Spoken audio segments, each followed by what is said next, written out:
a los sacerdotes: no seamos tacaños con la misericordia, distribuyamos la misericordia, confesando, el Papa lo dice textualmente, confesando, poniéndonos a confesar. Y a los niños también hay que confesarlos, porque pueden cometer, y de hecho lo vemos todos los días, cometen pecados graves, pecados mortales. Otro punto. Dice San Pío X: así sentía el Concilio de Trento al enseñar que la Sagrada Comunión y la confesión son antídoto para librarnos de las culpas diarias y para preservarnos contra los pecados mortales. Todo el mundo se lamenta que la juventud está perdida, que no, señor. Recordemos lo que dijo el padre Amort hace como 3 meses, que el demonio le tenía mucho coraje a Juan Pablo II porque le arrancó los jóvenes al demonio. Pensemos en los niños, que desgraciadamente no pueden confesarse ni comulgar, tal vez por nuestro burocratismo, tal vez por querer nosotros una perfección de panteones. Si van ustedes a un cementerio, a un panteón, sobre todo en Estados Unidos, en Alemania, en Suiza, en Francia, ¡qué bonito es el panteón! Es un parque maravilloso, pero todos están muertos. La iglesia no es un panteón, la iglesia es viva. Me contaba uno de mis maestros, el padre Mario Herbeta, de los guanelianos, que él hablaba conocía 63 lenguas, fue mi maestro. 2 veces vino aquí a Tijuana, Baja California, 2 veces, a visitar a mis religiosas. Y lloraba de alegría al oírlas a ellas rezar en hebreo, en arameo, en griego, en latín. Ese hombre me decía: estuve en Egipto. Él conocía los jeroglíficos perfectamente, El copto, fue mi maestro de copto, junto con el padre Hans Queke, un prusiano jesuita, ¿verdad? Y decía: allá la iglesia es doméstica. En los coptos, entre los coptos, el sacerdotes son casados, son iglesias que diríamos hoy monofisitas, pero realmente son personas muy sencillas, y como lo ha dicho en ese sentido el Papa Francisco, a veces ni entienden por qué motivo se dividieron de Roma. Esa gente es sencilla y tienen los verdaderos sacramentos, la iglesia copta sí los tiene, y hoy tenían mártires, muchísimos mártires, Decía él, en sus iglesias están las mamás dándole pecho a los niños, cantan y usan la lengua boárica.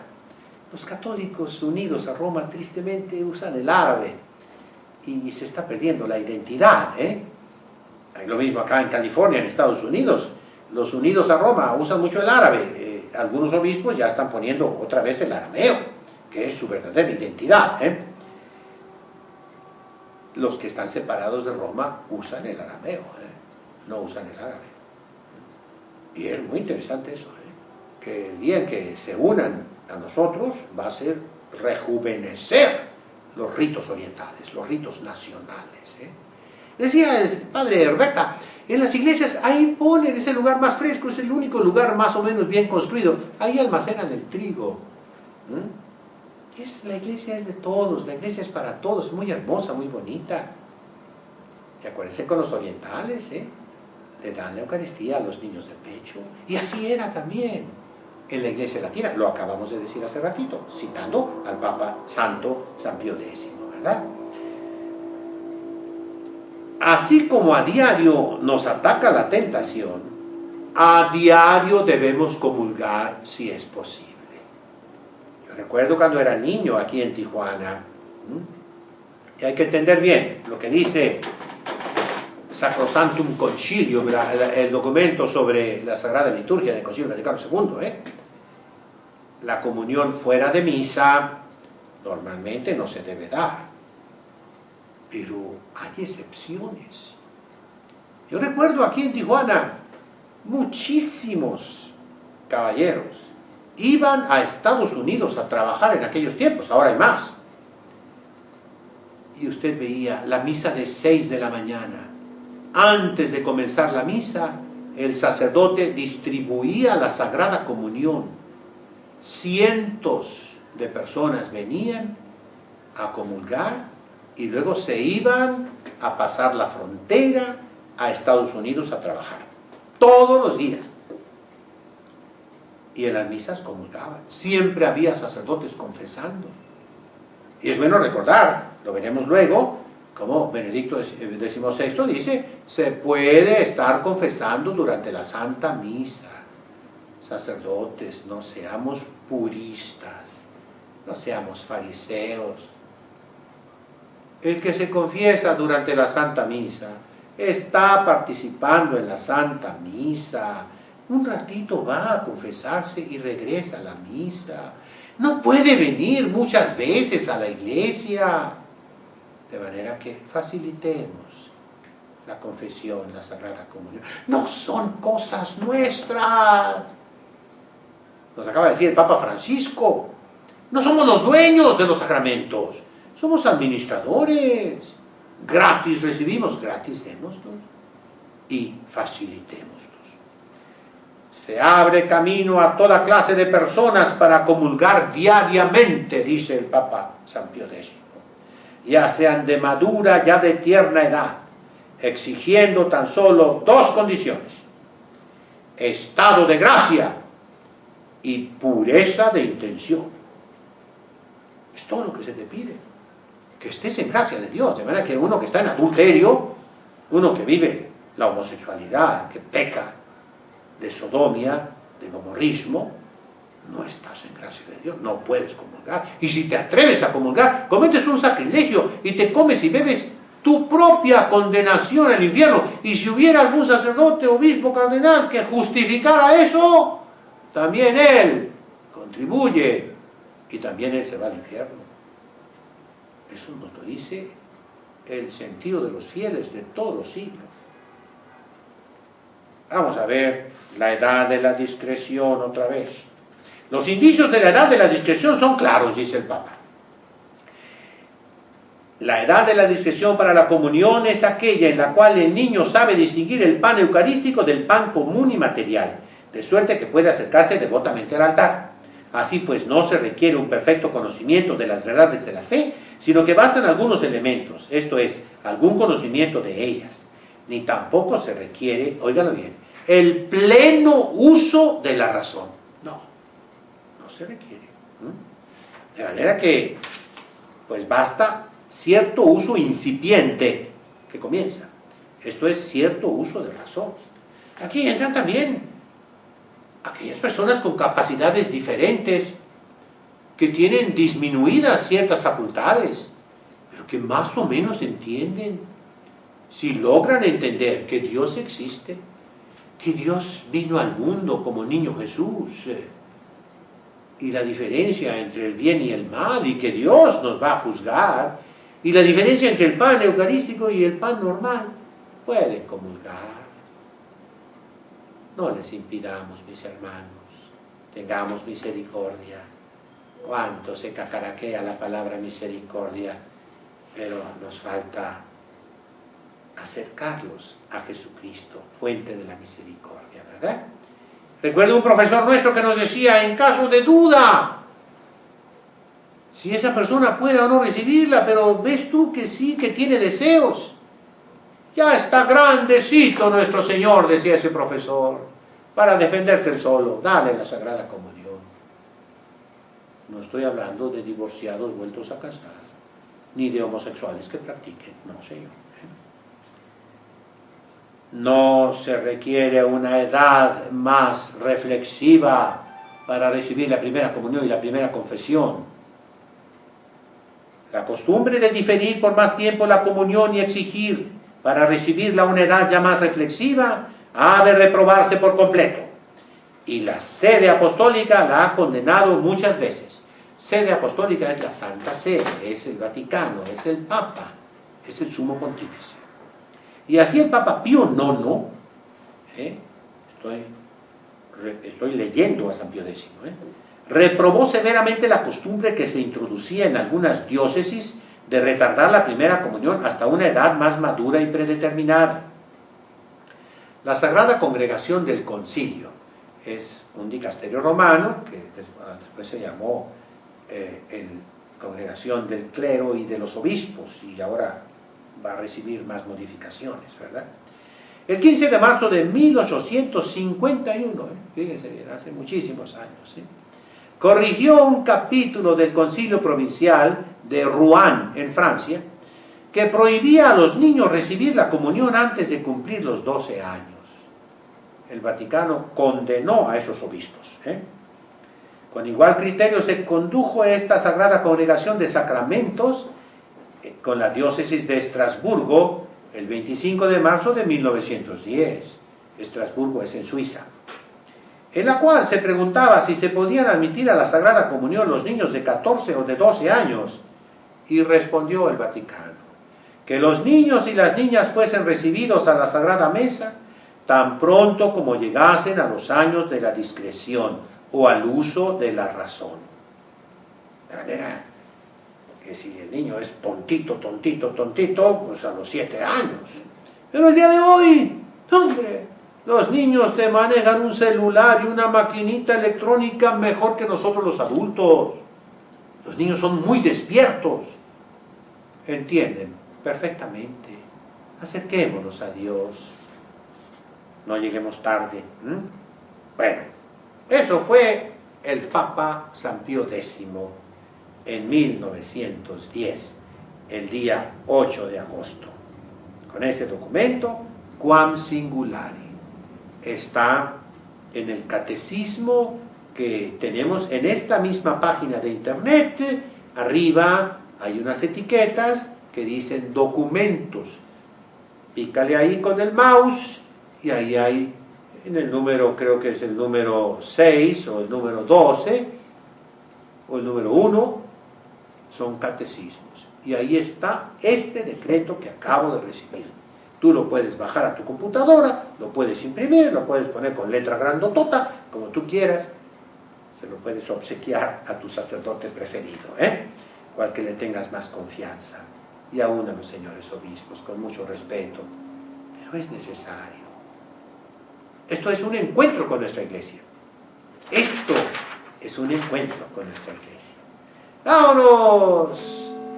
37 años después, el año en que yo nací, 1947, 2 años después de que terminó la Guerra Mundial, después de la bomba atómica en Japón, el Papa Pío XII previene contra los abusos, sobre todo en la parte más importante de la iglesia, en el corazón de la iglesia, que son las acciones litúrgicas, los sacramentos, el sacramento sobre todo de la Sagrada Eucaristía. Comienzo. El día 20 de noviembre de 1947, el Papa Pío XII sacó una encíclica que se llama Mediator Dei. Es larga, yo la analicé para ustedes y les voy a dar lo más importante, pero textualmente, no estoy cambiando ninguna palabra, aquí están entre comillas, bien situadas. Comienza reprobando novedades contra la sana doctrina. ¿Qué es la sana doctrina? Bueno, San Pablo tiene unas epístolas pastorales. Alguno podrá decir, no son de San Pablo. Bueno, si no son de San Pablo, allá tú. Pero son de la Biblia, ¿sí o no? Es palabra de Dios. Es escritura inspirada por Dios.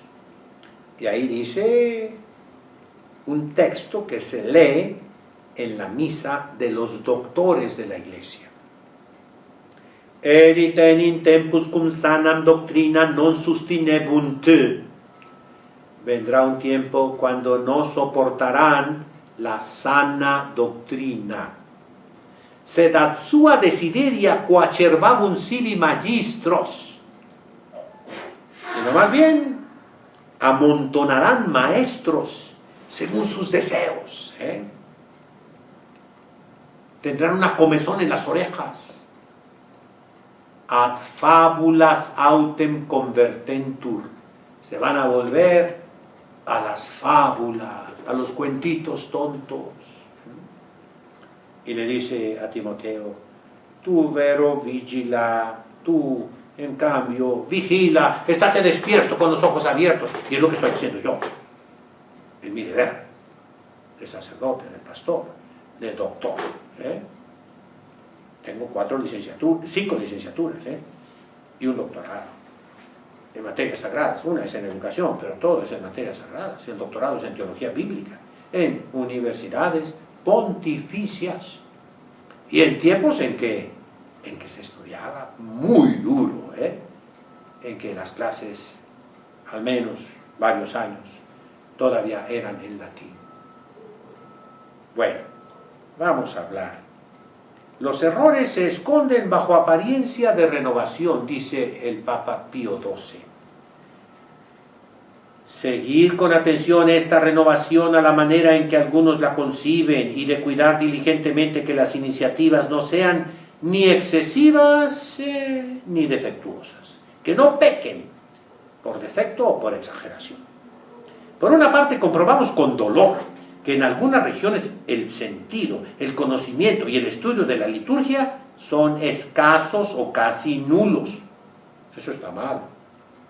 Por otra parte, notamos con temerosa preocupación, dice el Papa, que algunos están demasiado ávidos de novedad y se alejan del camino de la sana doctrina y de la prudencia, mezclando a la intención y al deseo de una renovación litúrgica algunos principios que en teoría o en práctica comprometen esta santísima causa y a veces también la contaminan con errores que afectan a la fe católica y a la doctrina ascética. La Santa Misa, los santos sacramentos son para hacernos santos, para hacernos perfectos, para unirnos a Jesucristo, para salvarnos y para salvar nosotros del mundo. Eso es lo ascético. Y la fe. También los herejes tienen liturgia, pero no es la liturgia verdadera. Los luteranos tienen un remedo de la Santa Misa. Los anglicanos, los episcopalianos tienen, según ellos, la Santa Misa, pero no es válida, porque no tienen el sacerdocio válido. Nosotros tenemos la verdadera liturgia. Entonces, vamos a oír al Papa. La pureza de la fe y de la moral debe ser la norma característica de la liturgia, que debe conformarse absolutamente a las sapientísimas enseñanzas de la Iglesia.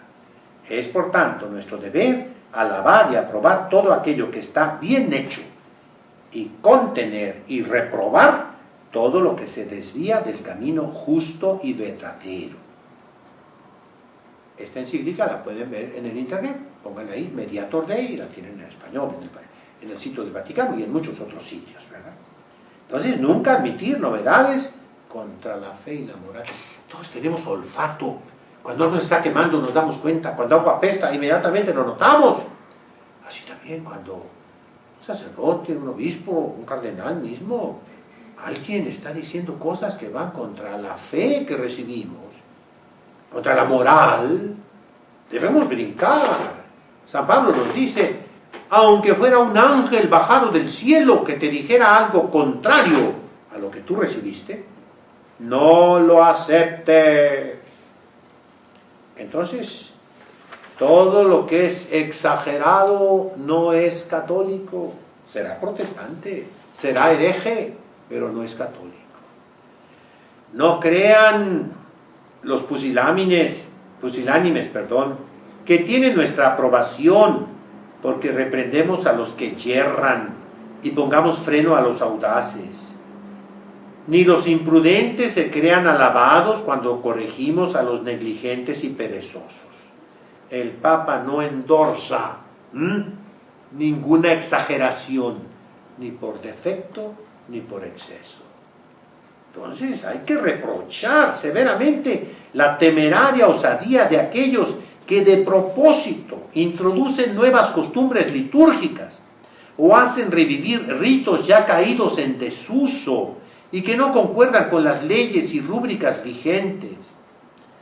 No sin gran dolor sabemos que esto sucede en cosas no solo de poca importancia, sino también de importancia gravísima. Y lo decía en 1947, hace 69 años mi edad. ¿Qué diría el Papa si viera el día de hoy los excesos que se cometen por doquier? Me tocó ver, hace un mes más o menos, un sacerdote que a la hora de terminar la Sagrada Eucaristía, la Santa Misa, aventó el libro por allá y aventó de su ronco pecho. Él inventó la oración que va después de la Sagrada Comunión. Eso no se debe hacer. Y lo condena el Papa Pío XII. También el arqueologismo litúrgico.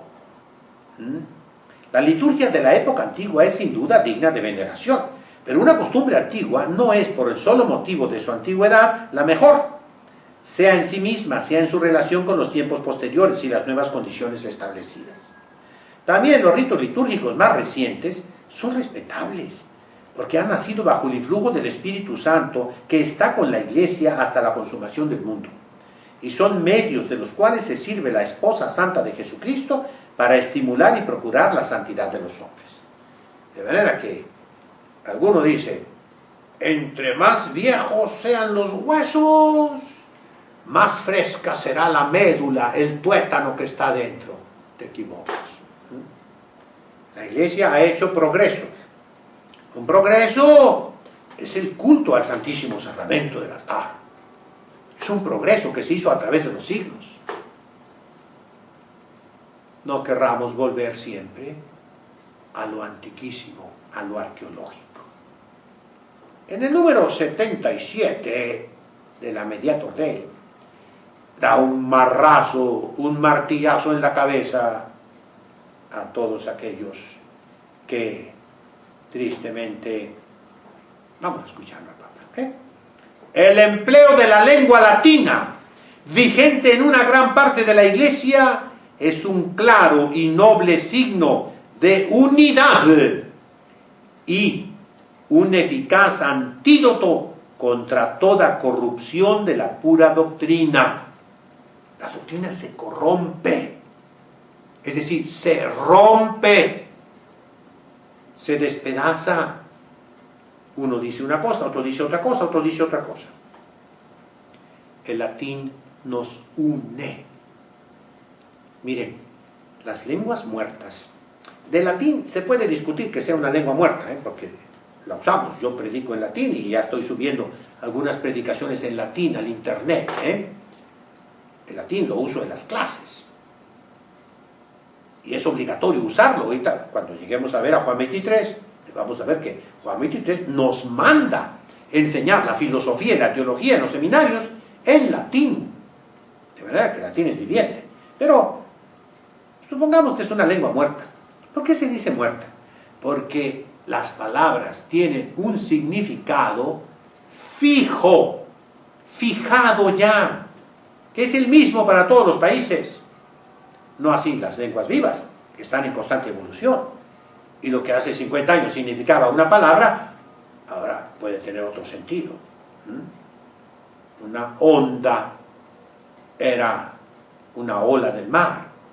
Después una onda fue una vibración del radio, de la televisión, una onda electromagnética, ¿no? Y en el lenguaje vulgar de los muchachos, ¿qué onda? Significa, ¿cómo estás tú? ¿Qué traes? La lengua latina está fija y es única para todos. Aparte de esto, permítame un paréntesis de mi cosecha. Los retiros mensuales de los sacerdotes siempre fueron exámenes prácticos, muy hermosos, muy bonitos, que tenían al clero instruido y con una unidad de criterios. Eran los casos para resolverse, la casuística, en el mejor sentido de la palabra. Casos de moral, de liturgia, de pastoral, de derecho canónico, de Biblia, de dogma, de historia de la Iglesia, etc. De eso hablaremos en otra transmisión. Terminamos hoy, pues, con el Papa Pío XII, que acabamos de iniciar, con la Mediator Dei, y vamos a continuar. Este encuentro con nuestra Iglesia, mis queridos hermanos, es con las fuentes de la Iglesia. No es un programita de saludos, ¿verdad? Claro, saludo a fulanito de tal, etc. De pedir oraciones, también eso, pues qué bueno. Pero principalmente es de instrucción. Esto equivale a clases y clases y clases de catecismo, de doctrina cristiana, de historia sagrada, de historia eclesiástica, de derecho canónico, de Sagrada Escritura, etc. Les mando pues la bendición. En nombre del Padre, del Hijo, del Espíritu Santo. Amén. Hasta la próxima.